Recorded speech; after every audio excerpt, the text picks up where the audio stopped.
13 अक्टूबर 1972 को उरुग्वे से एक प्लेन ने उड़ान भरी। ये एक चार्टर्ड फ्लाइट थी जिसमें 45 लोग सवार थे। ज्यादातर पैसेंजर्स यंग आदमी थे। वे ओल्ड क्रिश्चियंस क्लब की रग्बी टीम के मेंबर्स थे। वे एक मैच के लिए सैंटियागो, चिली जा रहे थे। उनके फ्रेंड्स और फैमिली भी प्लेन में थे। हर कोई ट्रिप को लेकर एक्साइटेड था। माहौल खुशनुमा था और आने वाले गेम को लेकर सब में जोश भरा हुआ था।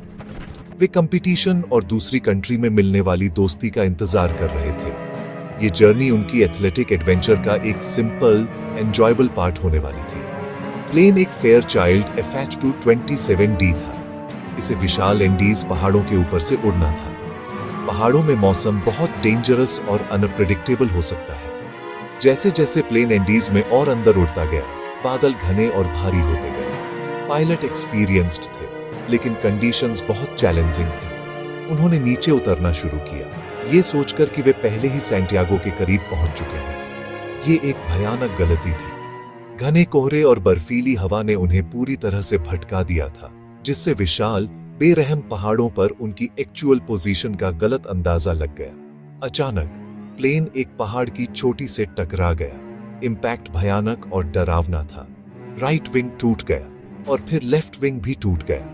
प्लेन का मेन बॉडी, फ्यूजलेज, एक बर्फीले ग्लेशियर पर अविश्वसनीय स्पीड से फिसलने लगा। आखिर में ये एक दूर जमी हुई वैली में रुका। शुरुआती क्रैश विनाशकारी था। 12 लोग तुरंत या इंपैक्ट के तुरंत बाद मर गए। बचे हुए लोग शॉक और डिसबिलीफ की कंडीशन में थे, अपने प्लेन के मलबे और अपने दोस्तों की लाशों से घिरे हुए। बचे हुए लोग एक बुरे सपने में फंस गए। वे एंडीज में बहुत ऊपर फंस गए थे, जो अर्थ पर सबसे होस्टाइल एनवायरनमेंट्स में से एक है। टेम्परेचर फ्रीजिंग पॉइंट से बहुत नीचे गिर गया, खासकर रात में। उनके पास बहुत कम खाना था, बस कुछ चॉकलेट बार, स्नैक्स और कुछ बोतलें वाइन की। उनके पास कड़क ठंड से बचने के लिए कोई प्रॉपर विंटर क्लोथिंग नहीं थी। उनकी उम्मीद नाजुक थी, लेकिन वे इस बिलीफ से चिपके रहे कि रेस्क्यू टीम उन्हें जल्द ही ढूंढ लेगी। वे गर्मी के लिए टूटे हुए फ्यूजलेज के अंदर एक साथ दुबक गए, एक चमत्कार की प्रार्थना करते हुए।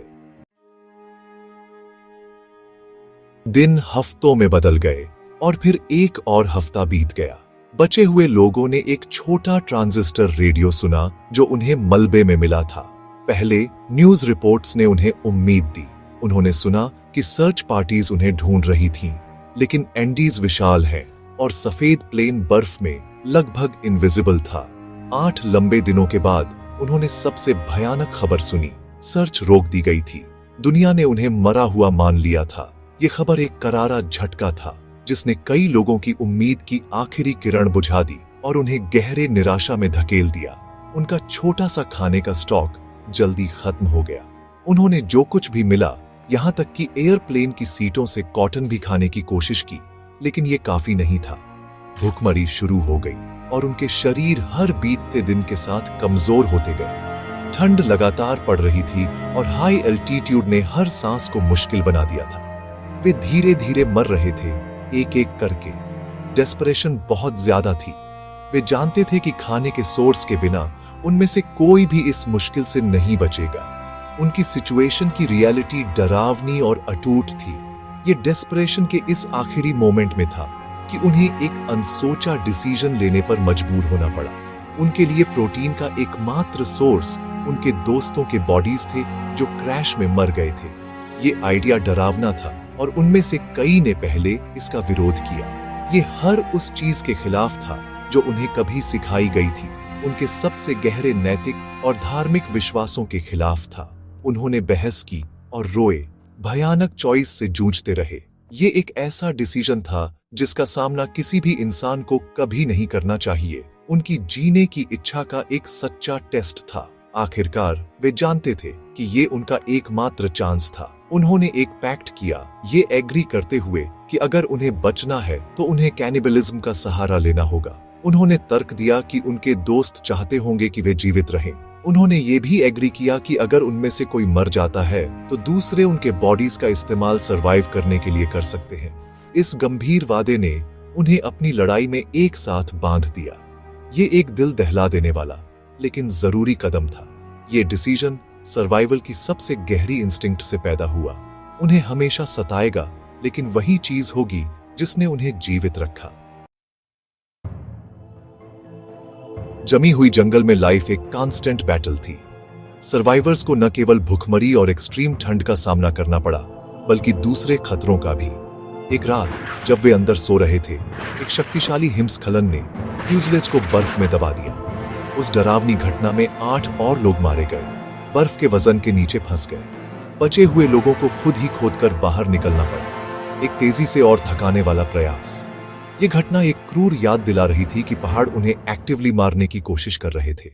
ये एक विनाशकारी झटका था जिसने उनकी रेजिलियंस को उसकी एब्सोल्यूट लिमिट तक टेस्ट किया। लगातार नुकसान और कठिनाई के बावजूद सबसे मजबूत सर्वाइवर्स के एक छोटे ग्रुप ने हार मानने से इनकार कर दिया। वे जानते थे कि एक रेस्क्यू का इंतजार करना, जो कभी नहीं आएगा, मौत की सजा थी। उनकी एकमात्र उम्मीद खुद पहाड़ों से बाहर निकलना था। 2 यंग आदमियों, नैंडो प्राडो और रॉबर्टो कानेसा को इस इम्पॉसिबल मिशन के लिए चुना गया। उन्होंने जर्नी के लिए जितना हो सके उतना तैयारी की।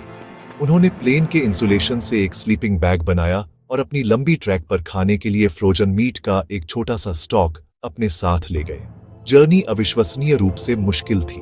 पराडो और कानेसा के पास कोई माउंटेनियरिंग इक्विपमेंट या एक्सपीरियंस नहीं था। उन्होंने सिंपल रग्बी शूज में विशाल बर्फ से ढकी चोटियों पर चढ़ाई की। हवा पतली थी, जिससे सांस लेना मुश्किल हो रहा था, और सूरज सफेद बर्फ के खिलाफ अंधा कर रहा था। कई दिनों तक वे चलते रहे, अपने शरीर को ह्यूमन एंड्योरेंस की एब्सोल्यूट लिमिट तक धकेलते रहे। उन्हें जमी हुई रातों और खतरनाक इलाके का सामना करना पड़ा। एक पॉइंट पर वे एक समिट पर पहुंचे और केवल और पहाड़ देखे जो आंखों से दूर तक फैले हुए थे। एक सचमुच आत्मा को कुचल देने वाला दृश्य। एंडीज में 10 ग्रूलिंग दिनों की ट्रैकिंग के बाद उन्होंने आखिरकार जिंदगी का एक साइन देखा। उन्होंने एक नदी के उस पार एक आदमी को घोड़े पर देखा। उसका नाम सर्जियो कैटलन था, एक चिल्ली का किसान। पहले वह उन्हें बहते पानी के उस पार से समझ नहीं पाए। अगले दिन वह वापस आया और वे उसे अपनी कहानी बता पाए। कैटलन ने मदद के लिए घंटों तक सवारी की। 22 दिसंबर 1972 को 72 दिनों तक फंसे रहने के बाद दुनिया को पता चला कि उरुग्वेयन फ्लाइट के 16 सर्वाइवर्स जीवित थे। हेलीकॉप्टर भेजे गए और लंबी मुश्किल आखिरकार खत्म हो गई। 16 सर्वाइवर्स का रेस्क्यू दुनिया भर में एक चमत्कार बताया गया। उनके हर मुश्किल के खिलाफ सर्वाइवल की कहानी ने लाखों लोगों के इमेजिनेशन को कैप्चर किया। जब उनके सर्वाइवल के डिटेल्स पब्लिक हुए तो इसने एक बहस छेड़ दी। कुछ लोग शॉक में थे और मरे हुए लोगों को खाने के उनके डिसीजन को समझ नहीं पाए। हालांकि ज्यादातर लोग, जिनमें उन लोगों के परिवार भी शामिल थे जो मर गए थे, एक्सट्रीम सिचुएशंस को समझे। उन्होंने इसे एक मॉन्स्टर्स एक्ट के रूप में नहीं देखा, बल्कि जीने की शक्तिशाली इच्छा और एक दूसरे के लिए किए गए बलिदानों के प्रमाण के रूप में देखा। सर्वाइवर्स उरुग्वे में अपनी जिंदगी में लौट आए, लेकिन वे अपने एक्सपीरियंस से हमेशा के लिए बदल गए थे। उन्हें पहाड़ों में जो कुछ उन्होंने सहा था, उसकी यादों के साथ जीना सीखना पड़ा। उनमें से कई ने किताबें लिखी और इंटरव्यू दिए, अपनी कहानी दुनिया के साथ शेयर की। उन्होंने केवल हॉरर के बारे में ही नहीं, बल्कि उस अविश्वसनीय बॉन्ड के बारे में भी बात की जो उन्होंने बनाया था। वे एक परिवार बन गए, अपने साझा ट्रॉमा और अपनी सामूहिक इच्छा से जीवित रहने के लिए एकजुट हुए। उनकी कहानी टीम वर्क, फेथ और ह्यूमन स्पिरिट की ताकत का एक शक्तिशाली सबक बन गई। एंडी सर्वाइवल स्टोरी कई बार किताबों और फिल्मों में बताई गई है, जिसमें प्रसिद्ध किताब अलाइव और कई फिल्में शामिल हैं। हर रिटेलिंग गहरे एथिकल क्वेश्चंस और अविश्वसनीय फिजिकल और मेंटल चैलेंजेस को एक्सप्लोर करती है, जिनका सामना सर्वाइवर्स ने किया था। कहानी हमें खुद से पूछने पर मजबूर करती है कि हम उसी सिचुएशन में क्या करेंगे। ये सभ्यता और सर्वाइवल के बीच की लाइन पर एक कच्चा और ईमानदार नजर है। फ्लाइट 571 की लेगेसी केवल क्रैश के बारे में नहीं है, बल्कि उसके बाद किए गए गहरे विकल्पों के बारे में है। आज 7 अगस्त 2025 को घटना के 50 से ज्यादा साल बाद कहानी लोगों को प्रेरित और आकर्षित करती रहती है। सर्वाइवर्स अब बूढ़े आदमी ह्यूमन रेजिलियंस का जीता जागता सबूत है। जमी हुई एंडीज में मौत के कगार से उनकी जर्नी एक शक्तिशाली याद दिलाती है कि सबसे अंधेरे समय में भी उम्मीद हो सकती है। ये दिखाती है कि करेज, टीम वर्क और जीने की अटूट इच्छा के साथ सबसे इम्पॉसिबल चैलेंजेस को भी पार करना पॉसिबल है। उनकी लेगेसी सर्वाइवल, उम्मीद और ह्यूमन हार्ट के अंदर पाई जाने वाली अविश्वसनीय ताकत की है। अगर आपको ये कहानी प्रेरणादायक लगी हो तो वीडियो को लाइक करें, अपने दोस्तों के साथ शेयर करें, कमेंट में अपनी राय बताएं और ऐसे और वीडियो के लिए चैनल को सब्सक्राइब करना न भूलें।